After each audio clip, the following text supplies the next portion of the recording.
Ashok rice এখানে বড় একটা বিচার হয়েছে, বহুত মানুষ এসেছে, এখানে মাতবর সাপও এসেছে, এখানে মাতবর সাপও এসেছে। এখন কি বিচার হয় দেখি, এখানে দেখা যাব। তাহলে মাতবর সাহেব বলেন। তাহলে বিচারে ডেকেছে আপনাকে, তাহলে বলেন, দুই চার কথা বলেন। আমি এসেছিলাম প্লেনে থেকে আসার পরে বিচারে এসে আমি জয়েনও হয়েছি। হ্যাঁ, বিচার হ্যাঁ। আমি করব। আচ্ছা, আচ্ছা। আপনারা দর্শক ভাইরা দেখতে থাকেন। হ্যাঁ, হ্যাঁ। তাহলে বলো। ও আমার মারি নিছে, ও আগে আমার মারি নিছে, আমার আগে মারি নিছে, আমার আগে মারি নিছে, আমার আগে মারি নিছে, আমার আগে মারি নিছে। আম্মু কি হয়েছে?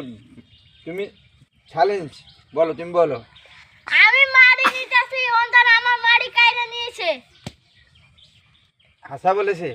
না, ওটা আগে আমার মারি কাইরা নিছে।